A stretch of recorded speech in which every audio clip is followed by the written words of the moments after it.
That it didn't make no difference to me whether I could vote or not, because I feel as though, well, I'm a criminal. They don't want to hear me. They don't want to hear nothing I got to say, because I'm a criminal. And once you get that X on your back or go to jail for any crime, and you're an addict too, everything I say is a lie anyway. I come through a lot of the different things that young black men. I come from a single parent household. Mother did everything she can to try to keep the family together, you know what I'm saying? Most fathers, my father was like most fathers, didn't know what he was involved in. Me growing up, my mama would always say, oh, I'm not voting because, baby, they just gonna pick who they want to pick and vote, you know, for who they want to vote for. And I thought she was right. No, I didn't actually vote before I went into incarceration because I was a teenager when I went to prison. I went to prison and certified as a teenager, 16 years old. Reginald Gordon, I'm 59 years old, alias OG1. In this world we live in, you know, everything is centered around politics and voting. If you don't vote, you don't have no voice. I have my own nonprofit, which is a nonprofit called Operation Outreach, OG1. I work with all the Harris County juveniles in the city here. I'm a gang intervention officer, I'm an anger management counselor, and right now I'm up on top of this new movement that everybody must be aware of. It's called the recovery movement, trying to get brothers back engaged in all areas. The enemy trying so hard to take our vote away. That lets you know our vote is important. He wouldn't try to get it if it wasn't important. So we have to teach our young people that voting is a powerful tool that we have to keep. You know, Houston Justice stands for as far as you know, the rights of the little guy. It's not no big old conglomerate machine. It's something that give the people that may not have the resources, give them a voice. At one time, growing up, I ain't caring about no vote. But then when I started committing crimes, it didn't make no difference, because I felt as though they gonna put in there who they wanted to put in there anyway. My name is Vera Steptoe, and I am 62 years old. I went to federal prison when I was 23 years old. And I've been there 4 times. It was like violations on the feds. And all of the 80s, I did federal time up until from 79 to 87. Then from 1990 to 2005, I was doing state time. But I've been to the feds. I went to the federal prison for 4 times. I went to the state prison 5 times. And I got tested, and I was HIV because I was an IV drug user. So now, as of today, I've been HIV for 28 years. I've never been sick with it. I've always just been HIV. I never had AIDS. I go to different, I used to go to the Serving Incarcerated and Recently Released. That's a meeting that they have on Wednesdays. I think it's one Wednesday out of a month. Right. I feel as though what Houston Justice is doing is very good. It's very good because of when they was telling me about the town hall meetings, to be able to listen to the people in the community. That's great, because I know it's a lot of elderly people will love that, you know, where their voice can be heard, and they, you know, where they can restore their community and stuff. My name is Arthur J. Smith, age 49. When, you know, I was incarcerated as a juvenile, so TYC, home on parole for 4 years. So, you know, after once I turned 18, you know, I was already ready to vote, and that's when I started voting.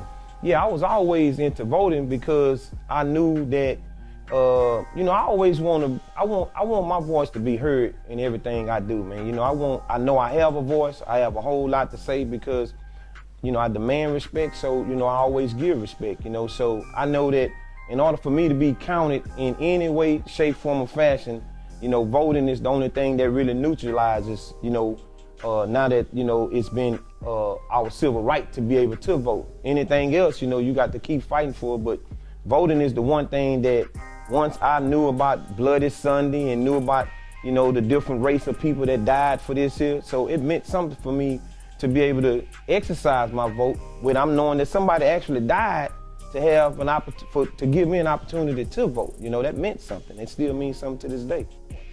You know, so that's what I want to be a part of, because I'm always looking to, you know, go against the injustice of what goes on in this city. I committed a violent crime, man, dealing with a firearm back in 1982. So 82 and 83, I was locked up as a juvie. And so when I came home, I was 14, so I was on parole for 4 years. So, you know, when 18 hit, you know, I probably got registered to vote probably around 19 or 20 and been voting ever since. So, you know, I got a chance to find out about it because when I graduated, you know, State Representative Harold Dutton, he was putting cards in our information when we graduated. He's putting voter registration. You know, I'm a volunteer deputy in Harris County. This is actually my real certificate with my name and everything on there, you know. And I got a chance to get my son, who is a current Texas Southern University student, to be able to get my own son registered to vote. As of Labor Day weekend of this year, I've been sober and clean for 5 years. And it took me to want to do that. I wanted to change because I got sick and tired of me. And with today, where I am is that I strive for excellence and I strive to help others. Even though I'm 62 years old, living with HIV, been to prison 9 times, I don't feel as though it's over for me. I wanted to do something different because I know what I got a chance to experience was a lot of times when people get ready to go to get registered to vote, I'm talking about not voting, but getting registered to vote, when they would go to get registered to vote, it would be times when, you know, after 5 o'clock, the traffic downtown, you know, you're not gonna be able to get registered to vote. So it was an old barber shop, 400 square foot. So it had been, you know, vacant next to the place where we print t-shirts at. So I told my wife, I say, well, we ought to just convert the whole barber shop into a voter registration depot. That way we can, you know, get some vans and go pick people up and get them registered to vote. And she was like, well, I like that, you know. So we put our money where our mouth is and got busy with the stuff. Being a registered deputy in Harris County, you know, you pretty much control your own destiny on who you get a chance to, when you vote, get people to vote, and how. So I want to have something where the doors are gonna be open after hours, you know, and get people to register, you know, Monday through Saturday. You know, I want to bring something different other than a lot of people not being able to go downtown and go to those different locations. I want to bring voting to the community, bring it to 5th Ward, bring it to Harris County, and that's what we did. Normally when they're on parole don't tell you this, but you can ask your parole officer to give you some type of resource. If you get one resource, that resource can lead you to others. Everybody don't know how to read and write, that's why they have blue books, and the blue books is a resource guide, okay? And a lot of times they don't use the resource guide because how you know that person know how to read? You know, they just shove this here over on them. Now, if you go to the work source, you can find out a lot of resources through the work source because the work source, they'll refer you over to DARS. They have different opportunities like the work source now, they pay for your TWIC card. They'll help you with bus cards, and they even have a program where they give you a $50 gas card a month if you're looking for a job. But it takes you to open your mouth and ask for it too. We need to have a voice to be able to let everyone know if you've been incarcerated and you come home and you offer parole and you've done your time, then exercise your right to vote. That's why I like the whole process with Houston Justice, man. I salute to what they got going on.